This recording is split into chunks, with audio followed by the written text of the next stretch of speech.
Hello and welcome to Star Citizen Sunday with me, Ryan, aka Sifu Messiah. This is a weekly show which covers everything from the world of Star Citizen over the past week. Links can be found in the description for everything we discuss, so let's get on with it. So this week, with the holidays, it is another short episode. We start with a new 10-4. This week it is 10 for the developers, and then we take a sneaky look at Nick's lighting in Around the Verse. If you are still to sign up to the RSI website, please use my referral code as shown on screen or in the description, and you'll receive 5,000 United Earth credits which can be spent in the Voyager Direct store for your ships, your character, or whatever you choose. You don't have to spend anything to sign up. It's only once you pledge that I'll be granted an RP point, which will get me some little rewards in the future. So this week's 10-4 is a little different. It is 10 for the developers, and today they have a writer and a designer together answering the questions from the community. First question being, are you planning to write fiction to mirror the development process, such as when a jump point is available, we hear that we are no longer locked down to Crusader system and are able to explore further? And he says they did talk about it like Area 18 stores being closed and then having a reason behind why they are closed. They said it would be great, but it would require a lot of work. Once the PU is probably more up and running, then perhaps, but only once the foundation and the core mechanics are solidified. So perhaps when most of the systems are available, if they finish a new system, they will allow us to explore and give a reason why that system was unexplorable for that period of time. But obviously with it just being Crusader at the moment, there's not enough for them to then open it up to everyone. So it sounds like they will use this idea or this technique later in development, but for now it's just pure and simple. When it's ready, they'll release it. So next question, will we have a ship belly cam to assist in landings instead of changing view, as it is quite immersion breaking? And I completely agree with that. It's a great idea. And they also think it's a good idea. They say currently the challenge is how CryEngine handles picture in picture, so it's not likely that a dash panel with a live feed can be used, but they will look into it and explore things like that further in the future. I think it would be a great idea, obviously, being able to just use a ship panel to look directly below in order to land properly, because I have great difficulty landing. So next question, if we were to find a rare item, will we be able to store it in our hangars, tuck it away for a rainy day? And they say yes, definitely. If you were to salvage something, pop it in your ship's cargo hold, then when you return to your hangar you can then unload it and leave it in storage. So technically you can stockpile items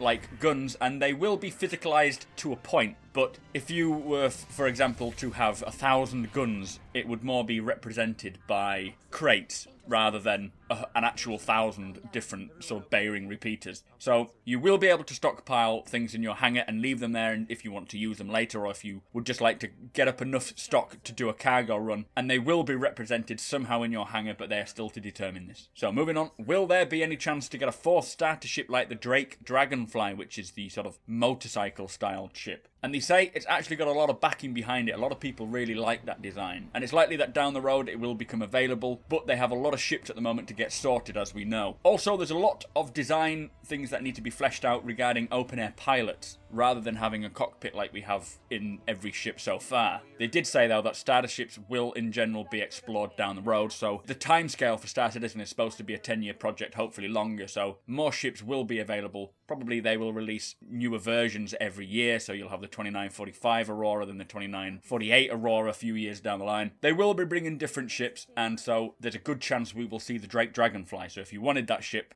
do not worry, it will come eventually. Next question, are you actively seeding clues in the lore that will lead to bigger mysteries or hint at secrets hidden for the player to discover later? Also, are there possibilities that things hidden may not be found for years or at all? I really like that question. Obviously, things that we read, the fiction that they put out now. So they say they are trying to make sure that all the fiction they have gels together with the gameplay surrounding it. So yes, he says there are hidden things in the lore for gameplay that people may have picked up on, or they may not have spotted at all. And things like jump points, they say people may find jump points within the first 20 minutes of gameplay, but they may not discover them for longer periods of time as well. So they may put a new jump point in there, obviously without telling us. Depending on where we go as a player, it will depend on how quickly we find that. So there could be systems that could be lost for hopefully years until someone finally discovers them. But yeah, really great question. I like this idea that when you're reading all the lore, there are hints and clues. So if you read something about something in a certain system, you can travel there and it will represent what it was in that story you read. Very, very cool. So next question, will players be mentioned by NPCs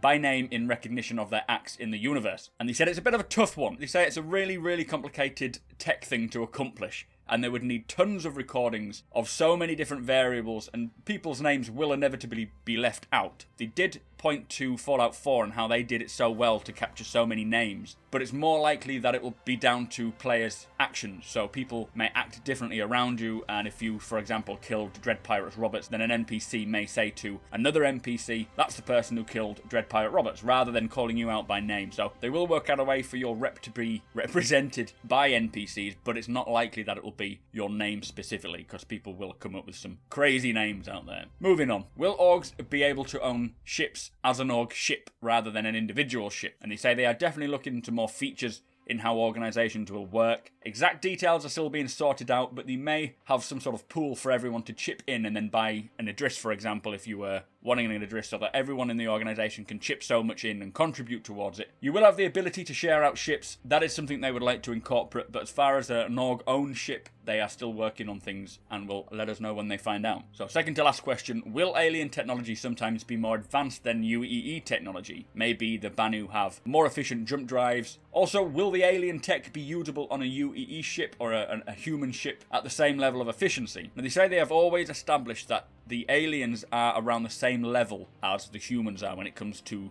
their technological advancements. If, for example, the Giant were superpowered compared to the humans, there just wouldn't be much of a war. Not that there's likely to be a big war in the Giant, but it would be too overpowered for one side, so they try and keep it as balanced as possible. Each race, he says, will have something they specialize in, so certain things may be a little better than UEE or human tech, but you will have the ability to take a Giant scanner and fit it to a UEE ship. The sizing that they have come up with for each component will work in every ship. So last question, is there likely to be an illness or a disease, maybe the possibility of an inverse pandemic causing traffic controls or blockades to certain planets? And they pointed out the big bug pandemic that happened in World of Warcraft as an example. They did say that it's a cool high-level idea and having a viral incident is a good possibility, but having a verse-scale contamination is probably a little over the top for this game. It's a great narrative, but it can be dangerous, and as they said about the World of Warcraft pandemic, it kind of was wiping out full cities and places and planets and so forth, so it's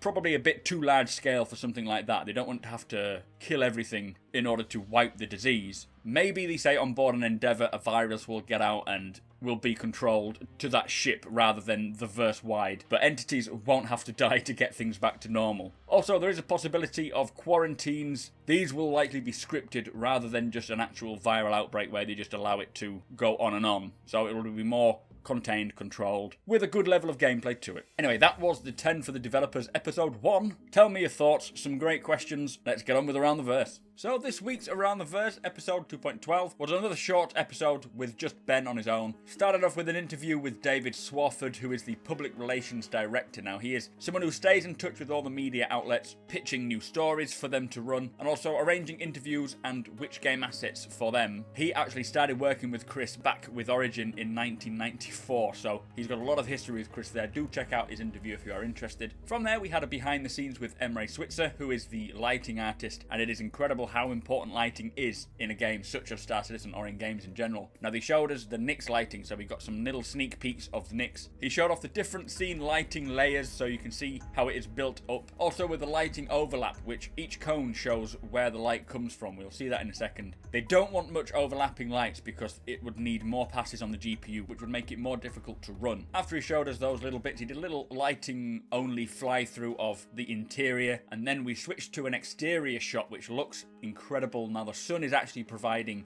a good source of light there. Very incredible. I cannot wait to fly down to Nyx, especially if we can fly down freeform and land anywhere we like. From there, though, they showed us the new Southland hangar relight. They are still working on it, but it should be coming soon. This is a full rework of the Southland hangar now. It was supposed to come a while ago, but they still needed some stuff to do to it. It will look good, and I'm excited to see that. The most valuable post goes to Ezzy Adama for his CIG photoshops on the forums. Very, very cool. But that was it. That's all there was for Around the Verse, just a very short snippet. So also this week we had a new behind the scenes post in regards to user interfaces, just explaining the process and thought behind building the computer interfaces of tomorrow. We also learned how each shop in Area 18 will be unique in how the player will interact with it. The Kasaba outlet will be a third person experience which will allow the player, they say, to see the overall look of their outfit. Cubby Blast will involve looking at the items like the FPS weapons on a shelf and pretty much utilizing the augmented reality, and Dumper's Depot and Astro Armada will be by way of a control panel showing you all the available items, and then when you go to sell an item, you will speak to the shop assistant there and show them what items you have to sell. Finally, this week we had a new Far From Home post titled Pay It Forward, in which we follow a lone explorer showing off what the verse has to offer. This week, with the transition into the new year, the January 1st tradition known as Traveller's Day, in which a journeyman who is a member of the Church of the Journey celebrate the journey rather than the destination and travel throughout the UEE and even into Xi'an and Banu space to share their experiences. This week, old Jigger plans to repay the great help that he was given on one particular Traveller's Day when he found himself in a spot of bother. A really excellent read of these Far From Homes. I highly recommend checking them out. So that brings us to the end of the show. Thank you for watching, and thank you to our subscribers, plus a massive thank you to our patrons as you make this possible. If you like what we do and want to help us make it better, follow the link in the description to our Patreon page to learn more.